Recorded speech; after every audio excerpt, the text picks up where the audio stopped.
अपना आप ही देखते रहते थे। घर से आईना देखना बुरी बात नहीं, लेकिन सिर्फ अपना आप ही देखते रहना और हर वक्त देखते रहना, खुदा मुझे ऐसी खुदाई ना दे कि अपने सिवा कुछ दिखाई ना दे। ये भी कोई इतना ठीक मसला नहीं। आप गौर फरमाए, क्या अर्ज करना चाहता हूं आपकी खिदमत में मेरे अजीज।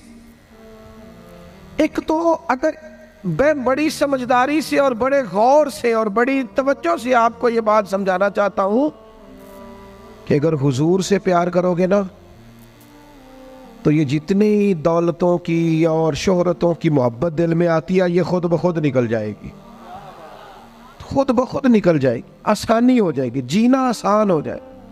दूसरी बात आपकी खिदमत में अर्ज करूं,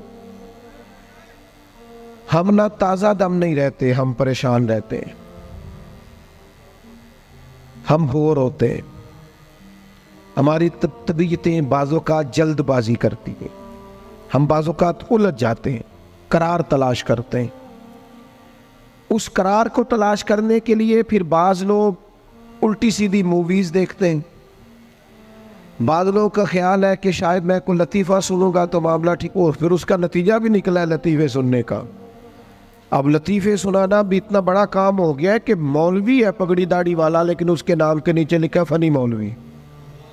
खुदा के बंदे, ये संजीदा स्टेज है, दीनदार लोगों का करने का काम है, आप क्या कर रहे हैं? मौलवी भी फनी होता है, 6 मानादार है कि हमारा मिजाज था हर चीज शुगल मेला, हर चीज हंसना उलझना। मेरे अजीज, हम चूंकि सुकून चाहते थे, कुछ ने इधर उधर की मूवी देख ली, कुछ ने हंस लिया, कुछ सैर को चले गए, कुछ का ख्याल था खाने खा लेंगे तो सुकून आ जाएगा। याद रखना, इन चीज़ों में सुकून नहीं है, इनमें तो आप उलझते जाएंगे। मजीद तो सुकून कहाँ है, करार कहाँ है? आप कभी सहाबा की जिंदगियां देखें ना, हालात जिस तरह के भी थे ना, उनको जो सुकून मिलता था वो रुखे मुस्तफ़ा से मिलता था। उनकी तबीयत पूरी लग गई थी कि हुजूर अलैहिस्सलाम की जो यादें हैं वो दिल को ताज़ा करती। उनका ख्याल था कि बाहर अगर किसी चीज़ का नाम है तो वो जिक्र मुस्तफ़ा है, याद मुस्तफ़ा है और दीदार मुस्तफ़ा है। आला हजरत मुफ्ती हैं, फतवा देते हैं। आला हजरत मुफस्सिर कुरान है, कंजुल ईमान बजाते खुद एक तफसीर है, तर्जुमा ही तफसीरी है। आला हजरत मुहद्दिस हैं, वो जब अहादीस मुबारका का हवाला देते हैं तो यूँ लगता है कि जैसे बड़ी गहरी नज़र है इनकी, रावियाने हदीस पर भी, उसूल पर भी, और हाफजा भी मजबूत है हिफ्ज़े हदीस के लिहाज। सारी चीज़ें उनके पास थी, लेकिन वो पता क्या कहते थे? कहते थे ये जो मेरा दिल चमकदार है ना, और ये जो मेरी तबीयत हल्की फुल्की है, उसकी वजह यह है कि उनकी महक ने दिल के गुंचे खिला दिए। ये मैं नहीं आपको तकरीर सुना रहा, मैं तो जज्बात का इजहार कर रहा हूं। उनकी महक ने दिल के गुंचे खिला दिए हैं। तो क्यों गुंचे खिला दिए? कहते मेरे नबी का कमाल ये है कि वो जिस राह चल दिए हैं कूचे बसा दिए। वो जिस राह भी चल दिए हैं कूचे, हुजूर पर थोड़ा गुजर जाए तो काम हो जाता है। करार, सुकून, सारे दुख मिट जाएंगे अगर दिल हुजूर से लगा लोगे।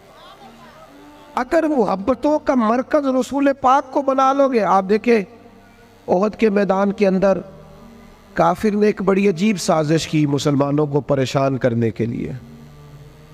और भाई, आप लोगों की वजह से अगर इतने लोग तकलीफ में हैं तो आपको समझ जल्दी से बैठ जाए जी, जल्दी से जी, फैसला करने में इतनी देर, अल्लाह आपको सलामत रखे, बैठ जाए जी। अब आप खड़े हैं जनाब, आप भी बैठ जाए, अल्लाह आपको बरकत अता फरमाए। अच्छा, एक बंदा महफिल में खड़ा हो जाता है मोबाइल लेके, अल्लाह उन्हें समझना चाहिए कि बाकी सारे कुल भी है मोबाइल। खुदा के बंदे, आपकी वजह से इतने लोग पीछे अगर परेशान है तो आपको समझना चाहिए उस चीज़ को। अल्लाह ताला आप सबको हंसता और मुस्कुराता रखे।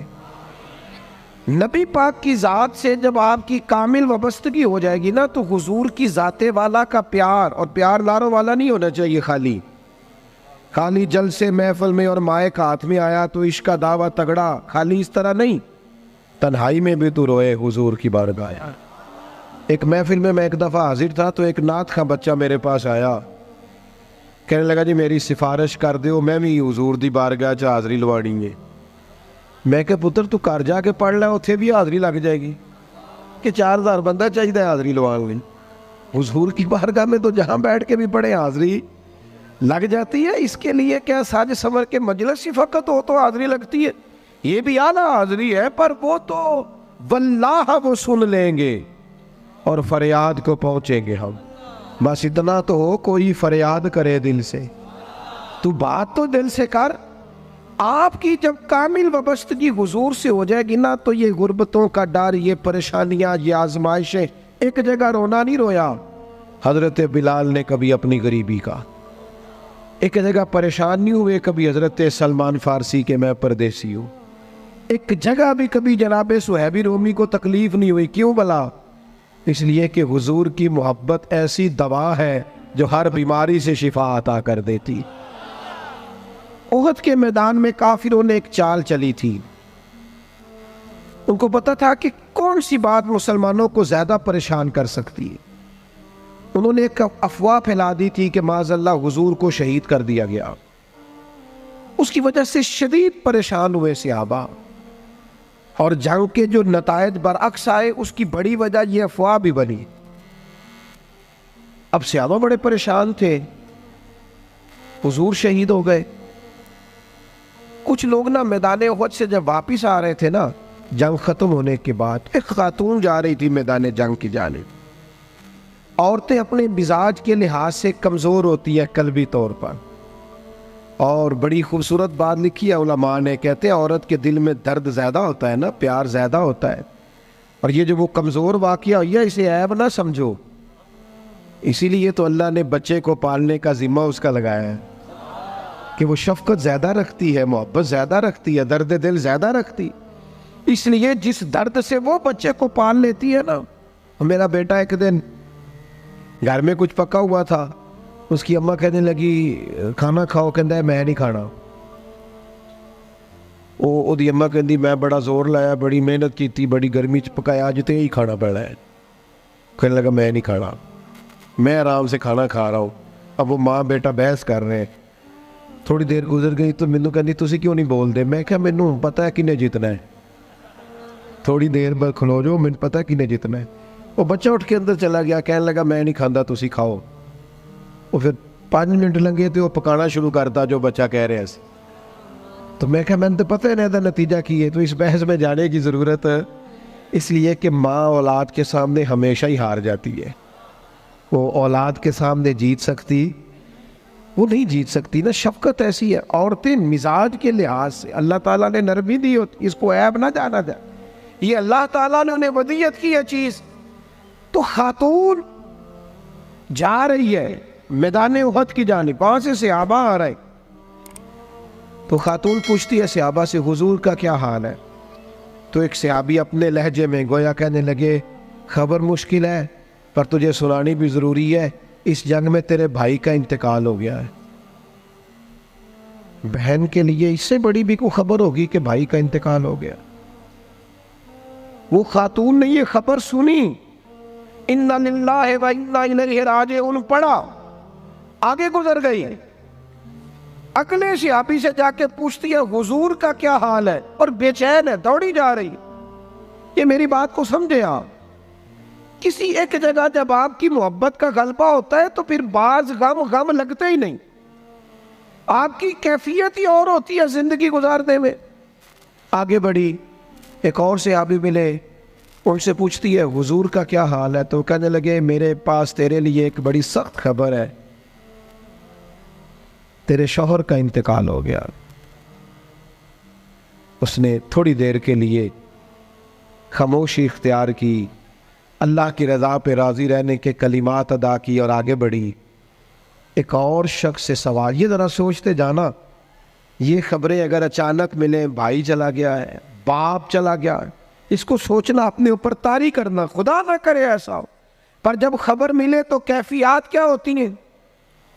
वो खातून आगे बढ़ी तो एक शख्स और मिला, पूछती है ज़रा बताओ ना हुजूर का क्या हाल है? तो कहने लगे मेरे पास तेरे लिए खबर है कि तेरे वालिद भी इस जंग में शहीद हो गए। बेटियों का तो मेका ही बाप से होता है, माँ से होता है। वालिद चले गए, थोड़ी देर के लिए गर्दन झुकी, कलिमात अदा की, और फिर पूछती है सियाबी से, वालिद चले गए, भाई चले गए, शौहर चले गए, मुझे बताओ कि मेरे नबी पाक का क्या हाल है। तो सियाबी कहने लगे, अल्हम्दुलिल्लाह मैं ज़ियारत करके आया हूँ, रसूल पाक बिल्कुल ठीक है।